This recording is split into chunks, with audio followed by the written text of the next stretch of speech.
Hi everyone, Reverend Caleb Rundell here, and thanks for watching this first of 5 videos on the United Methodist Church. First, I want to introduce myself.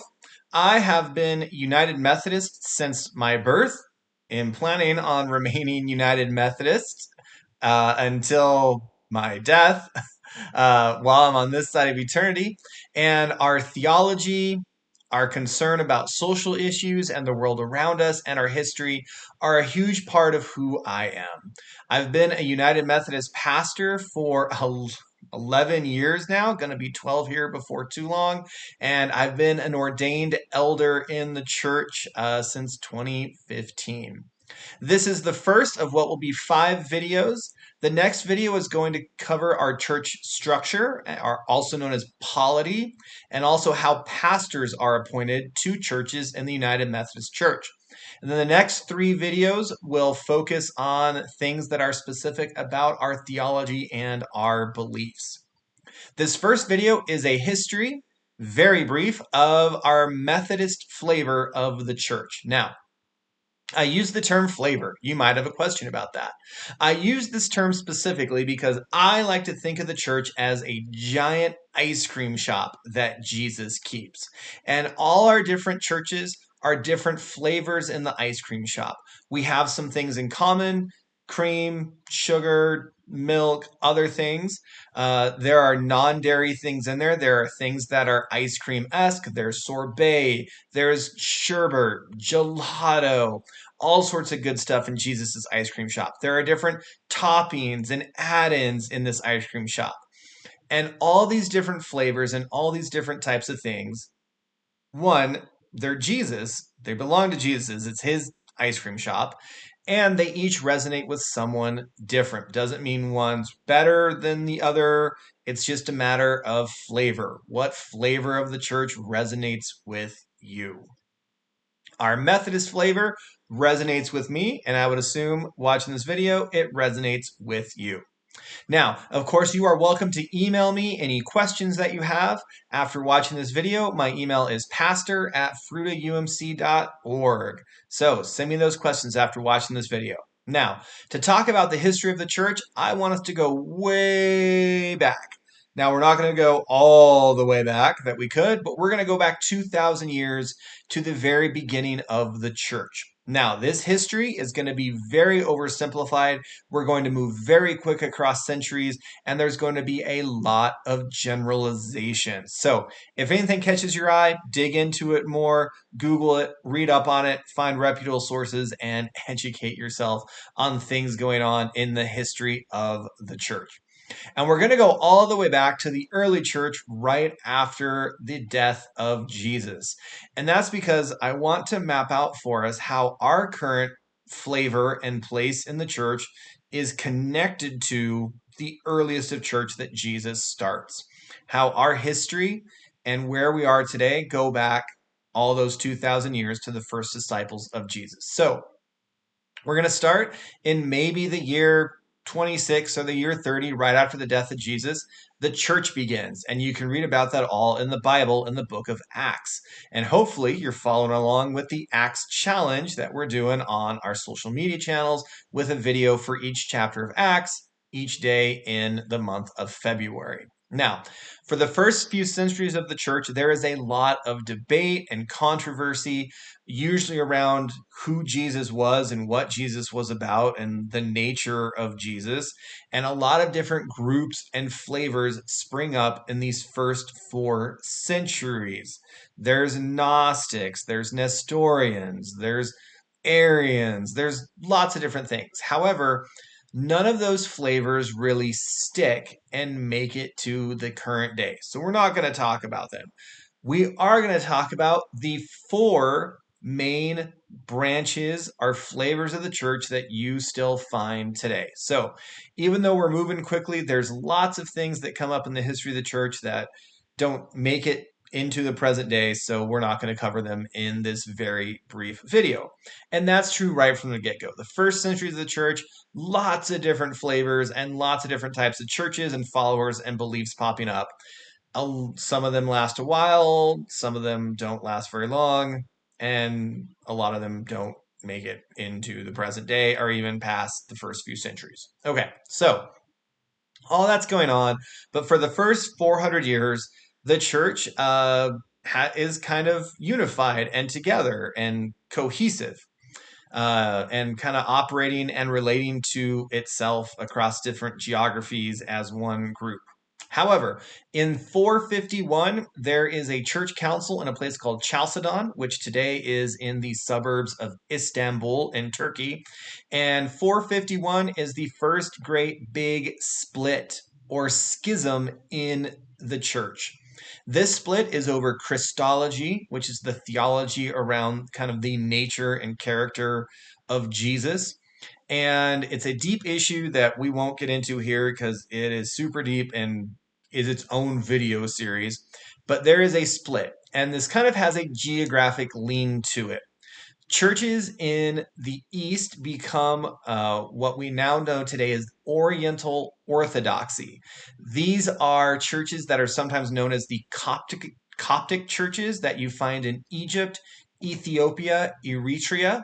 Also, the church that you find in Syria and Armenia are part of this Oriental Orthodoxy church. And so there's kind of an east-west thing where the very eastern part of the church kind of says, hey, we don't agree with what this Council of Chalcedon has decided about Jesus, and they split and become their own thing.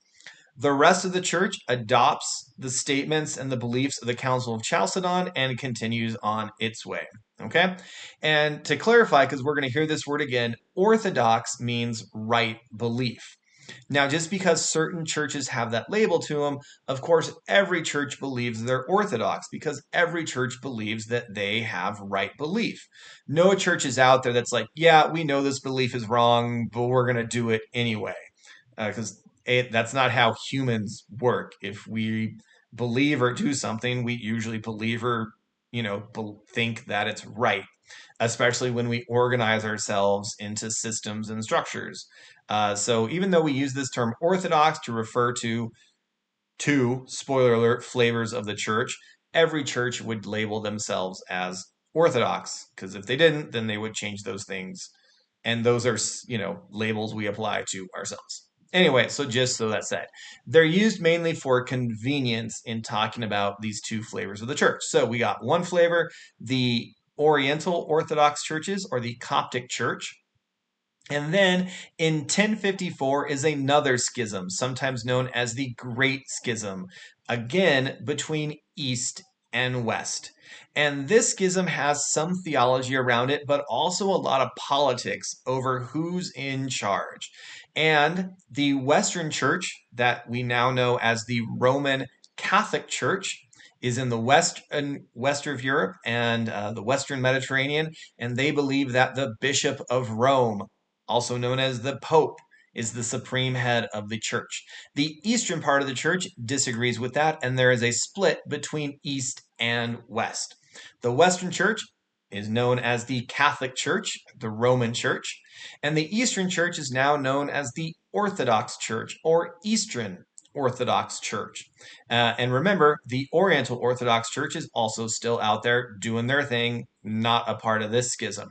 The Orthodox Church is associated with Eastern and Southern Europe and the communities and the people that come from those places, like Russia, Ukraine, Romania, Bulgaria, Serbia, Greece. All those are thought of as Orthodox countries, and the communities and people that have roots and heritage in those places still have a lot of Orthodox Church as a part of their culture and heritage and their religion and their faith today.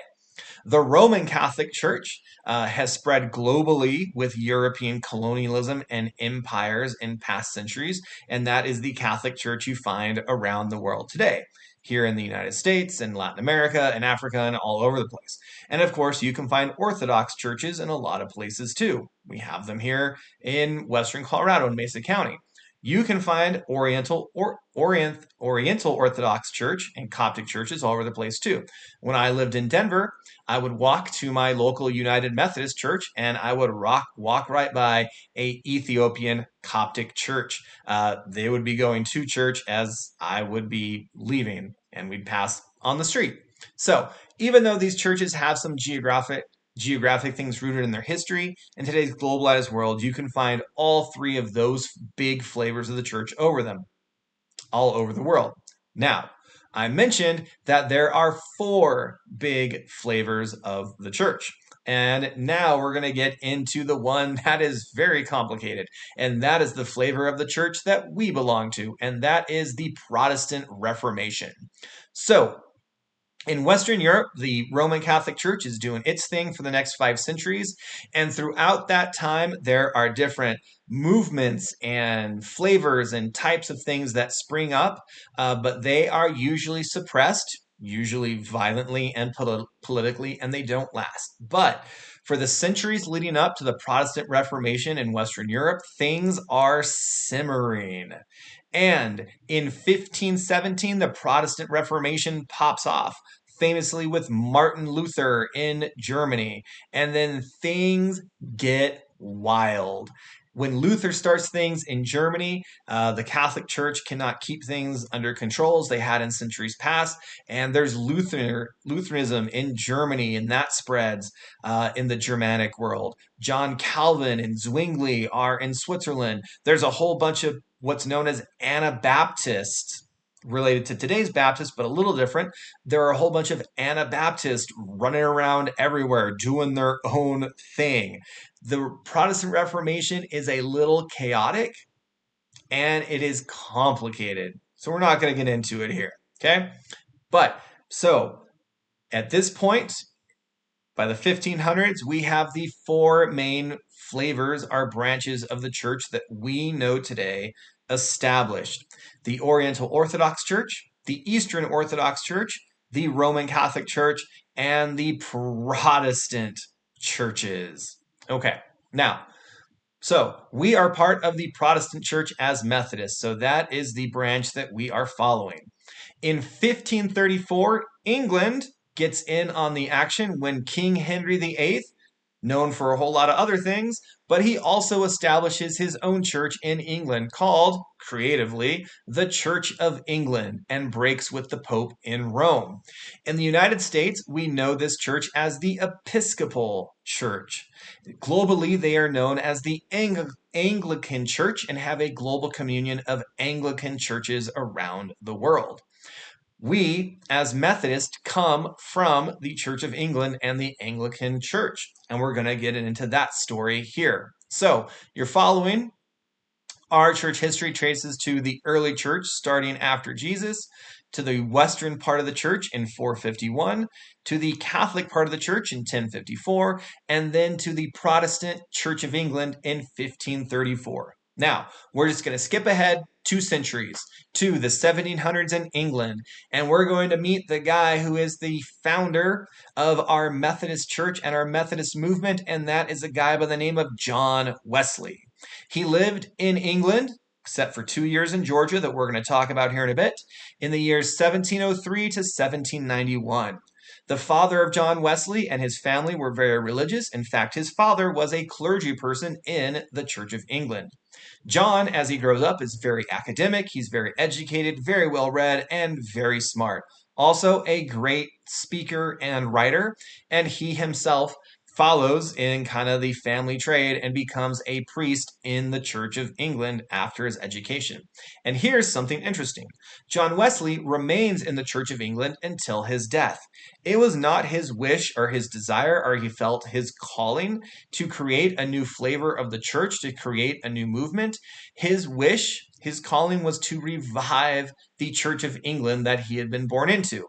Now, as often is in life, history had other plans, and indeed, he did begin a whole new flavor and movement of the church, even though that really wasn't what he was going for. But we're not quite there yet. So John grows up, is an academic, gets educated, becomes a priest in the Church of England, In 1736 to 1737, John Wesley comes to what will become the United States, to the colony of Georgia, specifically the town of Savannah, as a priest and a missionary in the Church of England. However, things do not go well for him. It's usually considered that his ministry while in Savannah was not very successful, and he also gets run out of town and has to come back to England in 1737 because he caused some controversy. He had fallen in love with a woman. This woman ends up marrying someone else, and John Wesley finds a kind of bureaucratic and kind of harsh way to deny her communion. Now, if you've been around the United Methodist Church anytime in this century and current years, you know that we take our practice of communion very seriously, in that we believe literally anyone who wants to take communion can take communion, and the church should do everything it can to make that happen. And so that our founder, John Wesley, kind of has this episode where he denies someone communion. Yeah, not cool. Not something we celebrate, but a part of our history. If you go to Savannah, Georgia today, you can find churches and markers about John Wesley's time there. All right, so John Wesley returns to England. He has a profound religious experience in 1738 at a place called Aldersgate, that is in London. And his experience in Aldersgate is a mark upon his life and a mark upon our Methodist movement. In this experience at Aldersgate, and I keep saying that because it's a term you hear in the Methodist world, at this experience at Aldersgate, John Wesley says that his heart is strangely warmed, that he feels God's grace and forgiveness, and that he feels this renewed passion to preach the good news of God as much as he can, so that other people can experience their hearts being strangely warmed and experience God's grace in their life. Following this experience at Aldersgate, his power and his passion as a preacher and a church organizer really takes off. He goes and meets people where they're at. People are excited by his preaching. A movement starts to form around his message and the way he's doing things. He begins to organize people into small groups called bands and classes, and there is just energy around Wesley's message of grace, of piety, of holy living, and sanctification, meaning that we grow closer to Christ and closer to God, and we grow as people to be more holy, to be more Christ-like.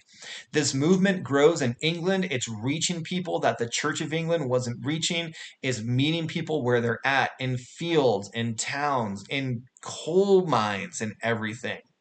This movement also travels across the Atlantic Ocean with English colonists, and in the colonies that become the United States, it grows and has the same energy. Now, if you know your history, the Revolutionary War is coming, and there is a political and religious break with Britain. John Wesley realizes this, and the church in the United States is given its own bishops and leadership by Wesley, so that the church in the new United States can become its own thing, separate from the Methodist movement in England. And that is still true today. As United Methodist, we share a lot in common with the Methodist Church in England, but we are not the same church. If you go to England, you're really not going to find United Methodist churches. You will find Methodist churches, but not United Methodist churches. So, just a little note on that. Yeah. Here in the United States, the Methodist movement continues to grow. It really takes off during what's called the Great Awakening, or the Second Great Awakening in the 1820s and 30s and 40s. There's tent revivals, there's camp meetings, and the church grows west as settlers head west through the United States. Now, as the history of the Methodist Church is intertwined with the history of the United States, there are some things we need to talk about. One of those being race relations and slavery. The Methodist Church, like our country, has a history that we need to own and learn into, and that is a history that has racism as part of it. In African Americans the black community, whether they were slave or enslaved or free, were not always welcomed in Methodist churches. And out of that, a black church, or excuse me, several black churches for the black community from the black community were formed, such as the African Methodist Church, known as the AME Church. And still, you can still find the AME Church alive and doing great stuff today. The AME Church Zion, other expressions of the Methodist Church were formed out of that history and continue to today. Okay, now, as in the history of the United States, there is a split in the church over the issue of slavery. Okay? In 1844, there is a schism north and south. The church in the south splits from the church in the north. In the south, it's known as the Methodist Episcopal Church South, and in the north, it's known as the Methodist Episcopal Church.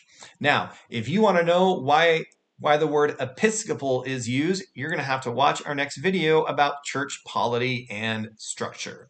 Now, this split happens. The church in the United States continues as these two, and there's a few more flavors of the church, of the Methodist Church out there as well, but we'll kind of focus on those two. Both churches are sending missionaries around the world, and Methodism gains traction in places like Korea and the Philippines and Africa. The church continues to grow into the 1900s, and it becomes very socially active and becomes part of what's known as the social gospel movement. It's at this time the church becomes concerned about things that are going on in society: poverty, prejudice, racism, and the church also gets very involved in the movement for prohibition. Now, as part of our history, we get to claim that without the Methodist Church, there probably would not have been the era of prohibition in the United States.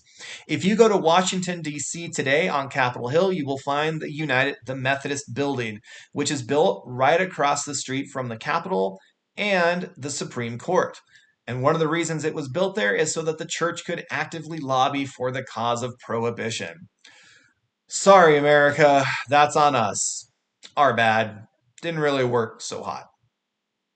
In 1939, almost 100 years after the split, the North and the South parts of the church come back together and form the Methodist Church. Now, does that mean the church is cured of its racism? Unfortunately not. As part of that merger in 1939, there is some institutional racism that is established, mainly in the southern United States, where something called the central jurisdiction is established to make sure that white churches would never have to serve under black bishops. Now, that does get dismantled later on, but it's that way for decades. In 1968, Methodists, now joined as North and South. In 1968, Methodists across America joined with what is known as the Evangelical United Brethren Church to form the church we know today, the United Methodist Church. So, even though there's this deep history, the specific United Methodist Church only goes back to 1968. Now, you might want to know more about this other church, the Evangelical United Brethren Church, also known as the EUB. The EUB has roots going way back, centuries to the Protestant Reformation in Germany. In the United States, the EUB has roots in primarily the German American community, going back centuries. So, brief little history on that. Now, after the United Methodist Church is created in 1968, it is a church that is global in its nature. It is not just in the United States, it's around the world. You can go to sub-Saharan Africa, the Philippines, most of Europe, and find United Methodist churches, with that noted exception of England.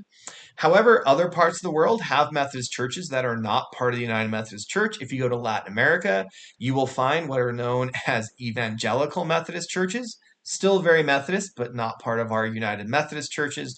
And that's the way if you go to Canada or Australia or places around Asia, you will find Methodist churches that are not United Methodist, but we have a lot of deep connections with. Okay. Recent history in our church has mainly revolved around the inclusion of the GLBTQ plus community in the full life of the church. And this has been a tension in the church since the 1970s. Since then, there has been a growing movement in the church that people of the GLBTQ plus community of all sexual orientations and gender expressions can be included in the full life of the church. And this revolves mainly over the issues of ordination and serving as pastors and clergy, and then also clergy and churches being allowed to celebrate and be a part of marriages and weddings. Okay. Currently, our church is going through a schism over this. Our church, the United Methodist Church, is moving in the direction of full inclusion.